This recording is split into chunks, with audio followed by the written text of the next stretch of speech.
Okay, Rambam Sefer Misvot.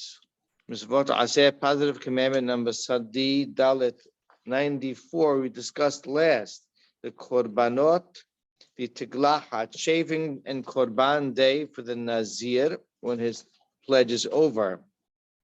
So pay mind that what the Rambam's flow will now be. The Rambam will based on the Nazir discussion, which was a flow-in, of course, from Korbanot, will now speak of, as the Nazir is a form of pledge, neder, will now speak of other pledge and verbal related positive commandments, specifically to types of pledges, and that will then segue us into modes of contracting tum'ah, a number of those misvot, followed by certain misvot of tahora. I just gave you an overview for upcoming misvot. So misvot study dalet hisha sivanu lekayem kol ma shikibalnu al nafshenu b'dibur. As I said, last misvot, the nazir is a type of neder, type of pledge, and that here is a positive commandment to accept upon ourselves and back up and follow through with everything that we, in other words, the kayem really means to follow through and to fulfill everything that we accepted upon ourselves verbally. As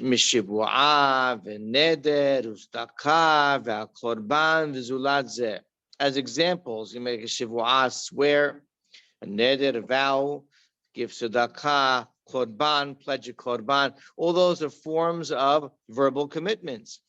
To follow up and fulfill those is a positive commandment. The source is the critical pasuk, Mosa sifatecha tishmor. Everything that Mosa, that comes out of your lips, anything you verbalize that comes out of your mouth, tishmor, you must keep, you must guard, you must fulfill. Halku milot ze hapasuk v'samu kol milah mimenu la'anyan, and even though they divided, who's they?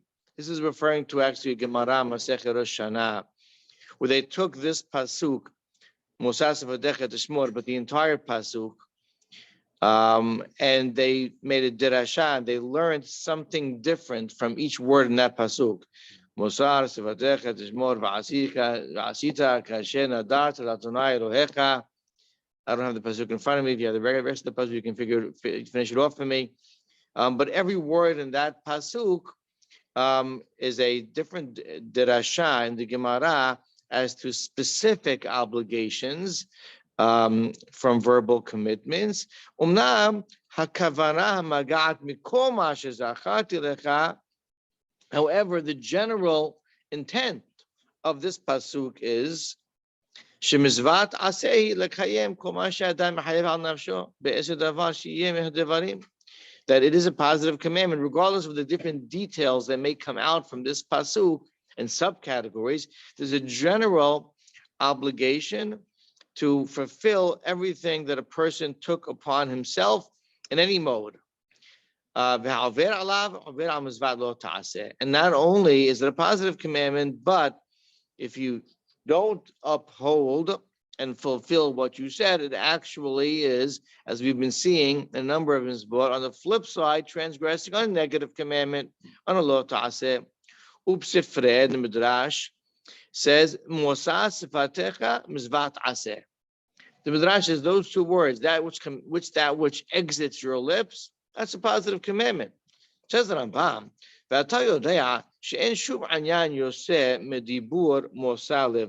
now you know, says the Rambam, that nothing really is going to come out of just speaking. In other words, that is not when it says Mosas Vatecha Tishmor do. It's it sounds like something that would be sufficient to have verbal follow-up, and that's not going to be effective. That you don't keep something by saying you're going to keep something. So what is the intent of the pasuk? How do you keep this? That which I mentioned. Lahavin pashteh dikra, Shesiva la'asot ma she'osi befiv. That the pashat of this pasuk is la'asot, to do something. Tishmor ve'asita. The continuation, the next word is to actually do something, to follow up and fulfill what you said. So actions fulfill words. והנה נכפה הציווי במצווה זו, והוא אמרו ככל היוצא מפיו יעשה. This mitzvah is doubled in another pasuk, which also famously says, ככל היוצא מפיו יעשה. Everything that leaves your mouth you shall do. Keep to your word. Right, this is a general great lesson in life, besides the Misvot Azeh, to fulfill your pledges. For a person to be loyal and faithful and honest to his word. וכבר התבהרו משפטי משוואה זו במקומות רבים, בשבועות ובסוף מנחות, מסכת קנים, גם כן, many different places in Shas does, and Mishnayot is this touched upon, this mitzvah in different forms. כלומר ששם הדקדוק להזהיר האדם לעשות הדבר שחייב נפשו. Meaning in different places in the Gemara Mishnah, there's discussions about being precise in following up that which you took upon yourself in different forms, different subject matters. And how also in different circumstances one would relieve himself when a doubt is in play as to whether or not he is obligated to, he has a verbal commitment or not, and the different halachot that stem from that. Mizvah Sadiheh number 95. He shesivanu ladun b'hafarat nedarim. The Mizvah says the positive commandment, literally to deal, ladun, to judge, to deal with hafarat, which is the revoking and canceling of nedarim. Kilomar, haTorah shehorunu ladun b'dinim mahem. What does it mean, ladun? It means that there's a Mizvah aseh to follow the Torah's instructions on this Mizvah called hafarah, nullification, revocation, canceling of nedarim. How does that work? We'll speak about that in a moment. Ve'en ha'anyan shenitchayev lahafer al kol panim. In other words, there is no positive commandment that you must revoke or cancel a neder. V'zehu anyan be'asmo haven mimeni. I want you to understand something, says the Rambam.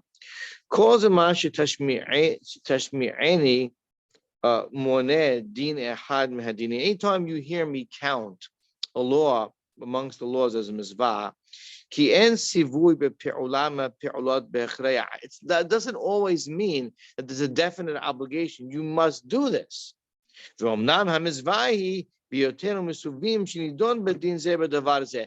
mizvah is that when it chances upon you to follow the rules. So in other words, here, let me clue you in on what he's talking about. There is a mizvah, which really means an opportunity by two different parties to cancel a neder on the day it's heard. If a husband hears his wife make a neder, there's a certain type of neder called einui nefesh, of self-affliction, personal hardship. The husband may do hafara, canceling, revoking of that neder of his wife the day that he hears her pledge it or hears of it. If he doesn't, it's like he upheld it. The same thing with a father hearing a daughter who's underage, who's a chitana, making such a neder, he also may do hafara. And the point of the Rambam is that this is not, and I'm counting it as mizvat aseh. It's not an obligation. I must do hafara. If I didn't cancel on neder when I heard it, then I'm violating a positive commandment. No, it's not that. It's that you can choose to do hafara, but when you do so, following the instructions and the protocol is a mizvat aseh. Omnam heyot habal v'ha'ab mefirim hineh kivat hitpa'ed ba'katuv. The fact that the father and the husband can cancel on neder is already explicit in the Torah, which means the Rambam is not going to explain it to you. We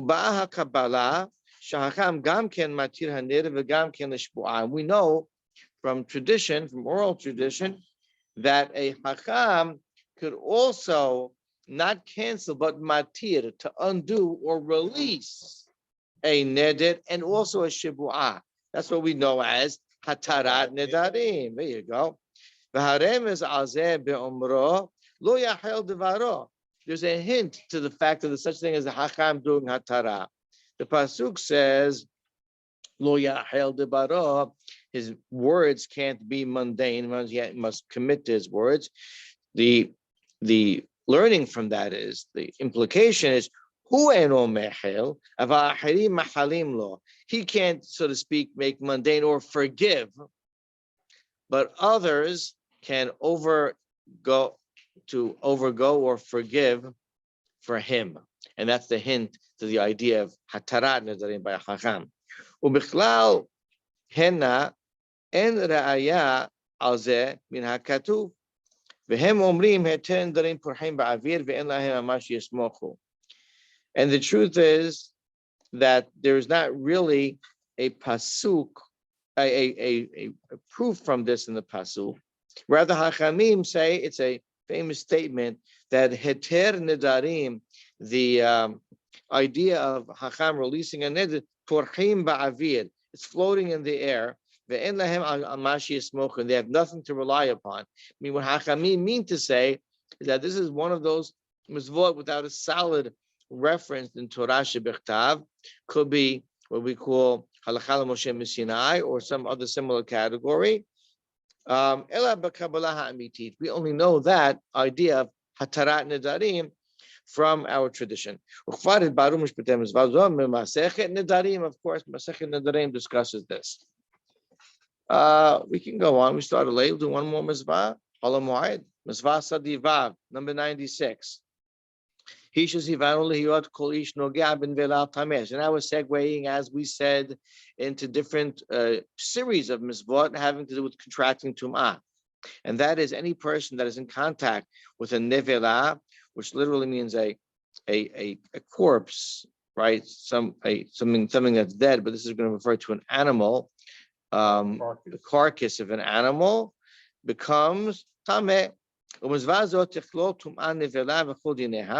And this incorporates a lot of different laws of the carcass of an animal. I'm going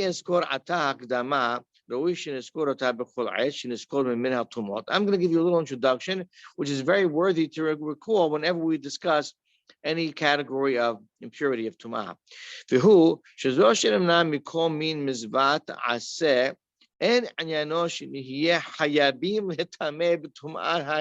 Don't think when we call the fact that you become tameh, we count this as a mizvat aseh, that you actually have an obligation in mizvah to become tameh. Velo gam ken sheniyeh anachnu muzharim mihitameh ba v'tiyeh mizvah lo ta'aseh, or are we warned or prohibited of becoming tameh to it, and that would be the violation of a lo ta'aseh. In other words, let's take nevelah. It isn't a mizvah to become tameh to a nevelah, nor is it a violation of mizvah lo ta'aseh when you do become tameh to a nevelah. Neither is the case. Omnam haTorah amra ki mi shenaga b'zeh amin yitma ozeh davad mitameh al to'ar kach l'mi shenaga bo. Rather, the Torah says, listen, if you're in contact with this type of species, you become tameh. Or in another type of circumstance which is described that you may become tameh from contact, you'll contract tum'ah, impurity.